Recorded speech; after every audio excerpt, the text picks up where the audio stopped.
Shalom Bapak Ibu Saudara yang dikasihi oleh Tuhan. Apa kabar Anda hari ini? Saya berdoa dan berharap kita semuanya bangun dengan segar tanpa kekurangan suatu apapun. Nah, sebelum kita melangkah lebih jauh menjalani hidup di hari ini, mari kita hampiri Tuhan di dalam saat teduh kita untuk merenungkan firman Tuhan.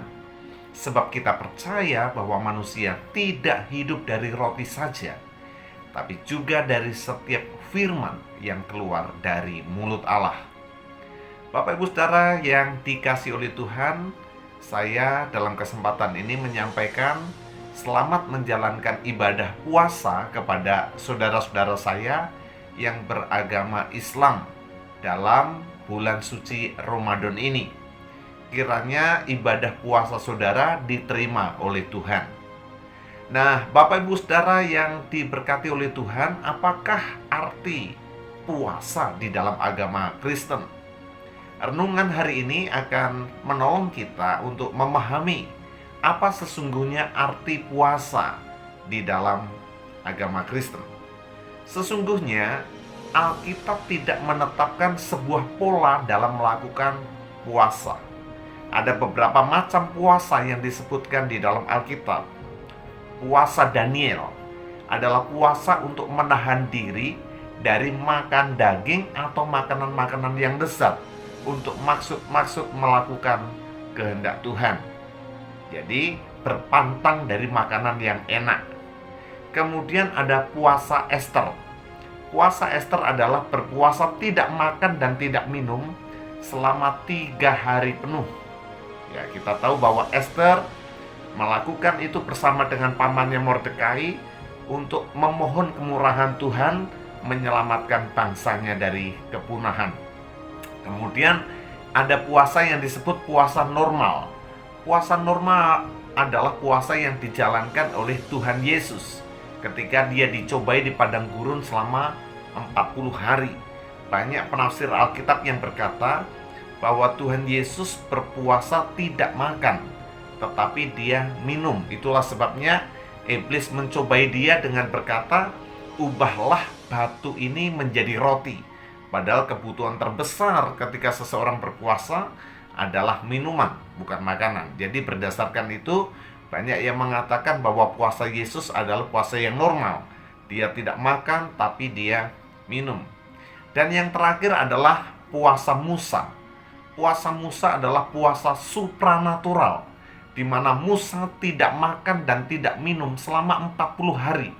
Ketika dia menghadap Tuhan, bertemu dengan Tuhan seperti berhadapan muka dengan muka di atas Gunung Sinai selama 40 hari. Nah, dalam agama Kristen, Tuhan tidak menetapkan sebuah pola puasa yang khusus, tetapi Tuhan lebih menekankan tentang arti dan makna dari puasa itu sendiri. Nabi Yesaya di dalam Yesaya pasal 58 ayat 3 sampai dengan ayat yang ke-7 memberikan kepada kita puasa yang benar, puasa yang berkenan di hadapan Tuhan. Apa itu? Coba kita pelajari. Yang pertama, puasa yang benar adalah berpusat kepada hal-hal rohani.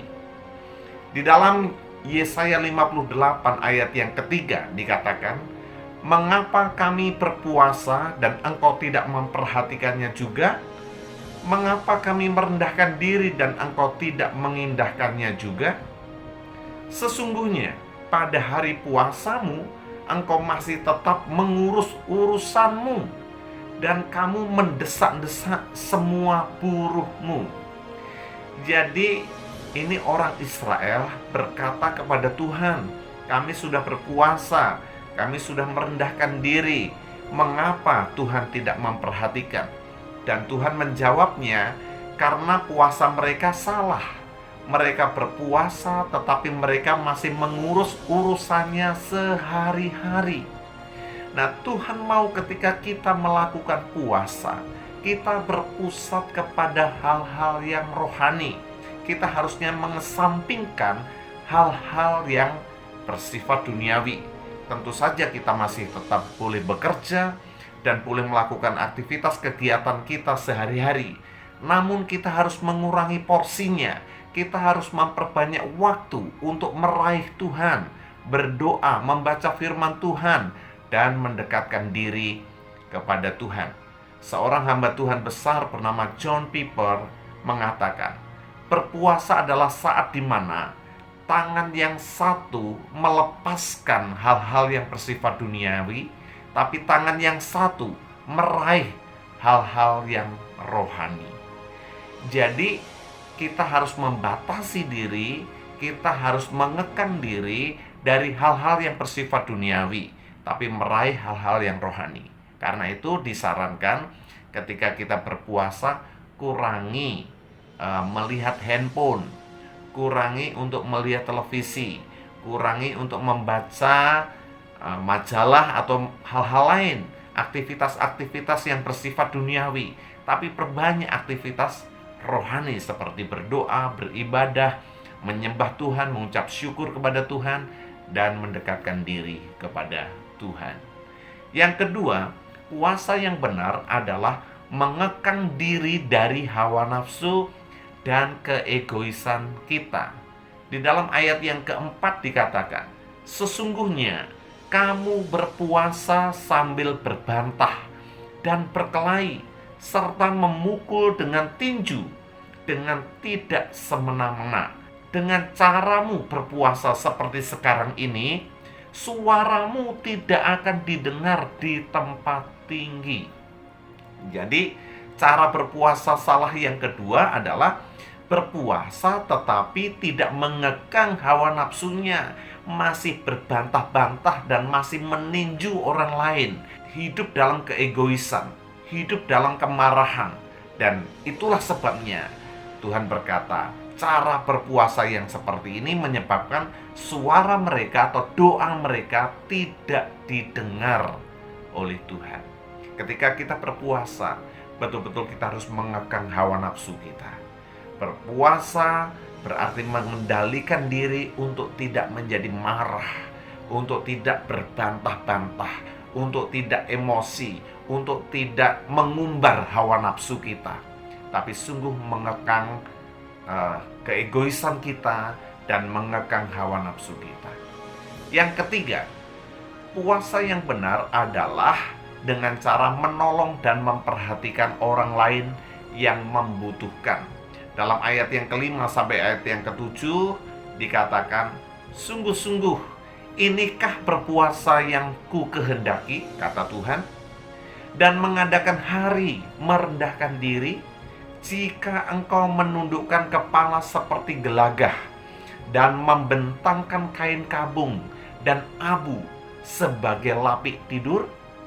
Sungguh-sungguh itukah yang kau sebutkan berpuasa, mengadakan hari yang berkenan pada Tuhan? Bukan.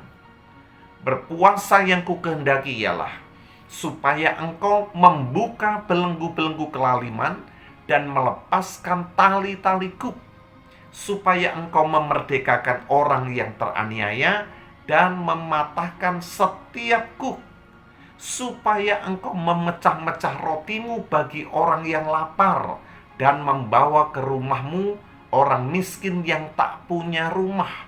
Dan apabila engkau melihat orang telanjang, supaya engkau memberi dia pakaian dan tidak menyembunyikan diri terhadap saudaramu sendiri. Haleluya, puji Tuhan. Jadi Bapak Ibu Saudara yang diberkati oleh Tuhan, Tuhan tidak tertarik dengan aktivitas-aktivitas puasa kita, dengan memakai kain kabung, dengan menaruh abu, dengan tidak makan, dengan tidak minum. Tuhan tidak tertarik dengan kegiatan-kegiatan yang bersifat untuk diri sendiri. Tetapi Tuhan mau ketika kita memutuskan untuk berpuasa dan mencari perkenanan Tuhan, kita harus menolong orang yang membutuhkan. Mungkin ada orang yang diperlakukan tidak adil dan kita memperjuangkan keadilan bagi mereka. Ada orang yang lapar dan kita memberi mereka makan. Ada mereka yang telanjang dan kita memberi pakaian. Ada mereka yang berkesusahan dan kita mengunjungi mereka dan menghibur mereka. Tuhan menuntut kepada action, kepada tindakan kita, bukan hanya sekedar menunjukkan bahwa kita bersikap sedang berpuasa, tapi aksi yang nyata, tindakan yang nyata untuk kita menolong bagi orang-orang yang membutuhkan.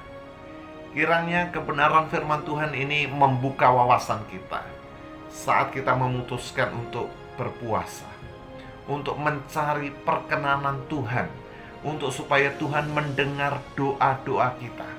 Mari kita lakukan 3 hal itu tadi, dengan cara untuk kita membatasi diri dalam kegiatan-kegiatan duniawi, tapi lebih mencari hal-hal yang rohani, dengan cara kita mengekang hawa nafsu kita dan keegoisan kita, dan dengan cara melakukan tindakan yang nyata, yaitu dengan memberi perhatian, memberi pertolongan kepada orang-orang yang membutuhkan.